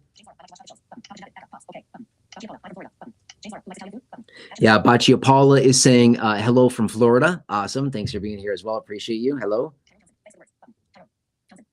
Tyrone Townsend, thank you. I hope I'm pronouncing your name correctly. Tyrone Townsend, thanks for being here. Really appreciate you. Happy Friday, Tyrone.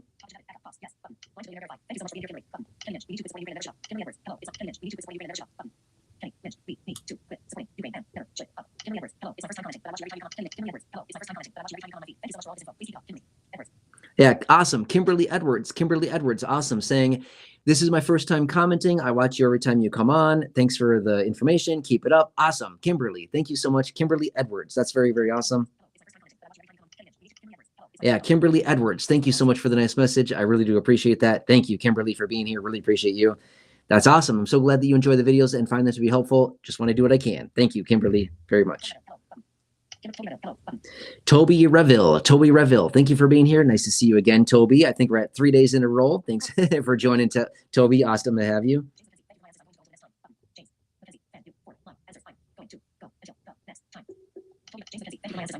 Nice. James McKenzie, awesome. Thanks for the comment. I'm glad that that was helpful to you. Yeah, you're very welcome. Thank you, James McKenzie. Brandon Calhoun, really good question. I just went off on a rant a little while ago. Brandon Calhoun, I'm not sure if you heard that. Brandon Calhoun, I hope you heard my little rant like 20 minutes ago. Brandon Calhoun, scroll it back like 20 minutes. I went off on like a 10-minute rant answering that question. I hope that helps. But yeah, otherwise, just stay tuned. I'll keep you posted on that. Honestly, I don't want to go off on another 10-minute rant right now, even though I could. But yeah, I'd say Brandon, Brandon Calhoun, maybe scroll it back 20 minutes or so. Yeah.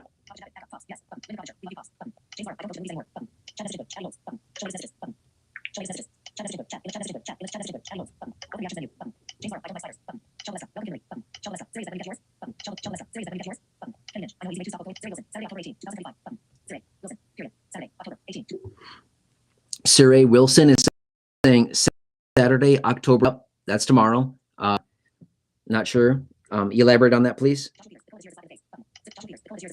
Yeah, Joshua Peters. We don't know what the coal is going to be quite yet, but yeah, it's probably going to be about that 2.8% is what I'm projecting. Exactly. Nice. Junior Martinez checking in. Awesome. Thanks, Junior Martinez. Nice to see you. I always see your comments on the videos. Thank you. You're awesome. Really appreciate you. Thank you, Junior Martinez. You're awesome. Thank you. Oh, Junior Martinez is waving your hands all around. I like it. Thank you, Junior.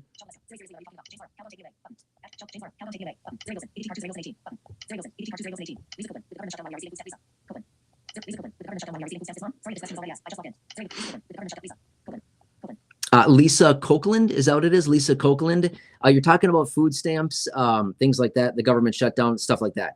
Very good question, Lisa. Don't worry about it. I know you said you just got on here. Awesome question. I did talk about this earlier. Hey, Lisa, I would say this much.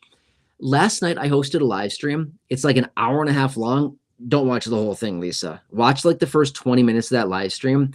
And I explained all the details there. But because of the government shutdown right now, we may see we may experience a disruption to the distribution of full SNAP benefits in the month of November. Okay, we don't know yet, but if this government shutdown persists into the month of November, yes, we will very likely see a disruption to SNAP benefits and probably even less benefits going out than what beneficiaries should be receiving because they're literally out of money. Yeah, they're out of money. So they don't have enough money to distribute to the beneficiaries. So because of that, they might only be able to send out a partial payment in the month of November. Okay, so anyway, that's kind of what it's all about. But Lisa, check out like the first 20 minutes of that video from last night. Again, it's a live stream. It's like an hour and a half long. Just like the first 15, maybe 20 minutes or so. I explained it in detail there. I hope that helps you, Lisa. Yep.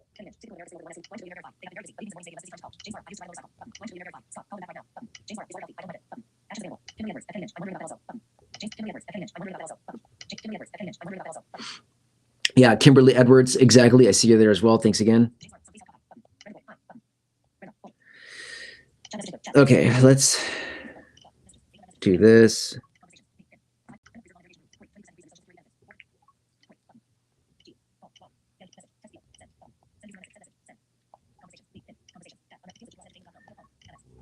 Okay. All right. So we've been on here quite a while. I'm not sure how long, but quite a while. Okay. So anyway, again, I know that a bunch of you here have been reaching out saying, called chapter and they didn't answer the phone. They were supposed to call me back. They didn't call me back, whatever, stuff like this. The first few days here, they've been absolutely swamped. Again, I've been in contact with them. They told me they're getting absolutely crushed by calls with all of you calling in. It's good. It's a good thing. Okay. It means that a lot of you in this community are very concerned about your coverages. You're calling to make sure that you're properly covered. It's good. Okay. Let me give you a couple of little quick pro tips here. Again, if you're on Medicare, you need to call that number. I don't know how else to say it. You need to call that number. But here's the thing. call late in the afternoon / early evening. Okay, they're open 8 a.m. to 10 p.m. East Coast time on Monday through Friday, and they're open 9 a.m. to 9 p.m. on Saturdays and Sundays, again, East Coast time. Okay, but here's the thing: call them late in the afternoons or early evening. So if you're one of the people, again, Pops, Scott Hoagland, people that are here that have been in this live stream that haven't been able to get through, literally when we wrap this live stream up, call them again. Okay, call them again. Seriously. It's later in the evening on a Friday. Call volume should be quite a bit less by now. Just give them a call, okay? Hang on. It might take them a little while to answer the phone as well. Wait times, they're out there with that. Okay, next. Call them on the weekends. Weekends, call volume is going to be slower on weekends. And next, call them early in the morning. Again, they open up at 8 a.m. East Coast time, Monday through Friday. Call them right away. If you're on the East Coast, call them 8:05 a.m. Monday through Friday. If you're on the West Coast, I mean, seriously, call them whatever time that is, 5 a.m. You know what I mean? East Coast time, Monday through Friday. My point is, call them back. Call them early. Call them late in the evenings. Then, otherwise on weekends, where call volumes will be less. In the middle of the day is when the call volume is going to be the absolute highest. I will reach out to my contact and be like, hey, do what you guys can to answer the phone. Seriously, people are trying to call you. You're losing calls because they're not answering the phone calls. And I'm trying to do what I can for you here, okay? Do not give up on them. They could probably save you a boatload of money. Obviously, no promises, but seriously, give them a call. Let me know how it goes after you do. Keep those comments rolling in, by the way. I'm updating that document of how much people are saving. The savings are massive. I've seen a ton of huge savings, which is really, really exciting. Keep those comments rolling in, and I will continue to feature you, give you shout-outs, whatever I can. Otherwise, please enjoy. Let me know how it goes. Again, make sure to use the word chapter so I know where I can find those comments as well. It's the keyword that I search for. Otherwise, literally right now, if you're on Medicare, whip out your phone right now, pick up your phone, call that phone number right there. And then I look for your comment here in like the next 30 minutes or so. I'll watch for your comments.